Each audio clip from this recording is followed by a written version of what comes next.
श्री स्वामी समर्थ प्रकट दिन। उधळाळे गुलाल वाजवारे रे नगाडे।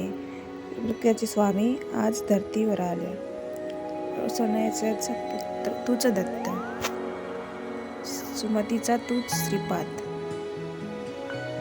आम्हा कैवाऱ्यांचा तूच हरी।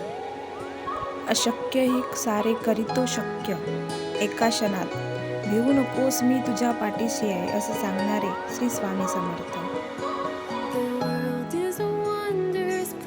श्री स्वामी समर्थ महाराजांच्या प्रकट दिनाविषयी माहिती मी तुम्हाला सांगत आहे। खरी कथा तुम्हाला सांगते। स्वामी समर्थ महाराज कुठून आले, कसे आले, ते कोण होते आणि कुठे राहत होते, या संबंधी सगळी माहिती मी तुम्हाला सांगत आहे। एक स्वामीसूत नावाचे एक महान भक्त होऊन गेले। त्यांना स्वामीबद्दल पूर्ण माहिती त्यांच्याकडून ऐकलेली मी तुम्हाला सांगत आहे। त्यांच्या अनुभवावरून आपल्याला सांगता येईल की स्वामी कसे प्रकटले आणि स्वामीचा प्रकट दिन कसा साजरा केला जातो। आता चला आपण पाहूया। शेकडो वर्षापूर्वी एक पंजाब प्रांतामध्ये हस्तनापूरवरून जवळपास 12 किलोमीटरवर चेलीखेडा नावाचे एक गाव होतं। त्या ठिकाणी विजय सिंह नावाचा एक मुलगा आपल्या भाऊ आणि भावजेबरोबर राहायचा। तो मुलगा कोणाही सोबत किंवा कोणाही बरोबर मिसळायचा नाही। तिथून थोड्या अंतरावर असलेल्या साधारण पडक्या अशा जागी मोठा व्रट वृक्ष होता।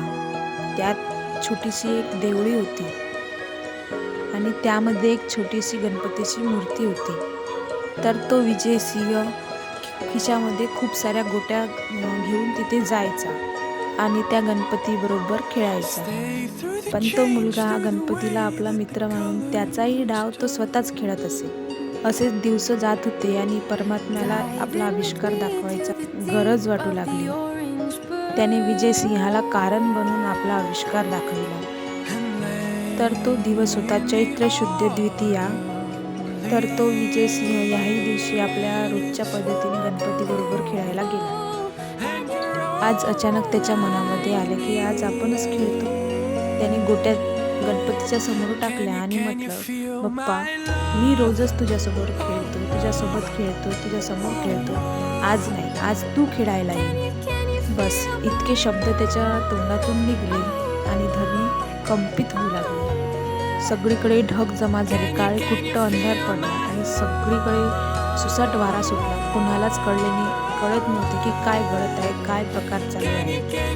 पण काय करणार, ती अद्भुत शक्ती आज प्रकटणार होती आणि तिच्या आगमनाची सूचना होती। ज्या ठिकाणी गणपतीची मूर्ती होती त्या ठिकाणी धरणी दुभंगून गेली आणि तिथून 8 वर्षाचा मुलगा बाहेर आला आणि ते तिसरे कोणीही नसून परब्रह्म श्री स्वामी समर्थ महाराज होते। 8 वर्षाचा बालक म्हणून ते त्या विजय सिंहाच्या समोर प्रकटले खेळण्यासाठी। जेव्हा विजय सिंह स्वामींकडून हरला तेव्हा स्वामींनी त्याला उधार गोट्या देण्याचे ठरवले।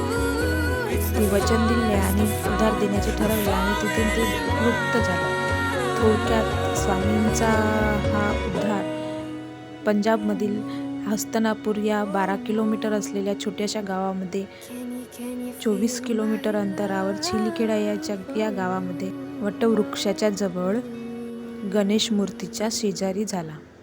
आता शंका ही उपसली की ही गोष्ट कशी काय कळली। या गोष्टीचा उलगडा असा झाला की कोकणातील हरिभाऊ हे स्वामीसूत ते पंजाबला आले होते। ते वास्तव्यात तिथे काही दिवस राहून स्वामींनी त्यांना जवळ बोलावलं, मांडीवर घेतले आणि त्यांना सांगितले की आजपासून तू माझा सूत झाला। तू सर्व घरदार सोडून दे आणि दर्याकिनारी तू माझे ध्वज उभा कर। हे ऐकून हरिभाऊंना रडू कोसळले आणि ते फक्त तिथे इच्छापूर्तीसाठी आले होते आणि महाराज तर सगळं सोडायला सांगताय हे बघून त्यांना खूप रडू आले। अरे रडतोस कशाला, माझे पोट बघ किती मोठे आहे, याच्यावर हात फिरव बघू। आणि त्यावेळेस हरिभाऊंना सगळे जन्म आठवायला लागले। ध्यान केले त्यांनी आणि त्यांना आपले सगळे जन्म आठवायला लागले आणि त्याच याच्यातला त्यांचा एक धर्म म्हणजे त्यांचा जन्म एक त्यांना आठवला की आपण एक विजय सिंह होतो। त्या काळात, आणि आपण गणपतीसोबत खेळत होतो हे सगळं त्यांना आठवलं. ते दुसरे तिसरे कोणी नाही, स्वामी सुतांचाच पूर्व अवतार होते. आणि त्यानंतर पूर्ण गोष्टींचा उलगडा झाला.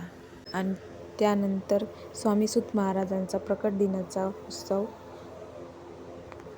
ज्यावेळेस हा प्रकट दिनाचा कार्यक्रम जेव्हा उत्सव करण्याचं ठरलं होतं, तेव्हा स्वामी सूत म्हणजे हरिभाऊ यांनी हा कार्यक्रम करण्याचं ठरवलं. भुजंगासारख्या एका व्यक्तीने त्यांना प्रश्न विचारला की स्वामी सूत, तुम्ही हे काय करत आहे? अरे माझ्या बाळा, मी ज्या दिवशी प्रकट झालो, प्रकटल्या दिवसाचा उत्सव साजरा करत आहे. नानानगरचे अहमदनगरचे स्वामी भक्त होते. ते स्वामी सुतांच्या सांगण्यावरून अक्कलकोटला आले होते. ते पिंगरा ज्योतिषविद्येमध्ये पारंगत होते. स्वामींनी त्यांना आज्ञा केली की तू माझी कुंडली बनव. त्यांना खूपच आनंद झाला आणि त्यांनी कुंडली बनवण्याचं काम सुरू केलं आणि काही दिवसातच कुंडली बनली.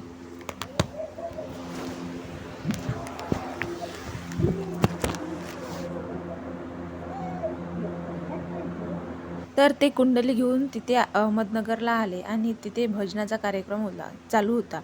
तर ती कुंडली आता पण तिथेच ठेवलेली आहे अहमदनगरला, आणि त्याच्यावर हळद कुंकू टाकून ती कुंडली ठेवण्यात आलेली आहे. तर हा स्वामी प्रकट दिनाचा कसा वाटला व्हिडिओ, तुम्ही लाईक, शेअर, कमेंट्स करून नक्की सांगा.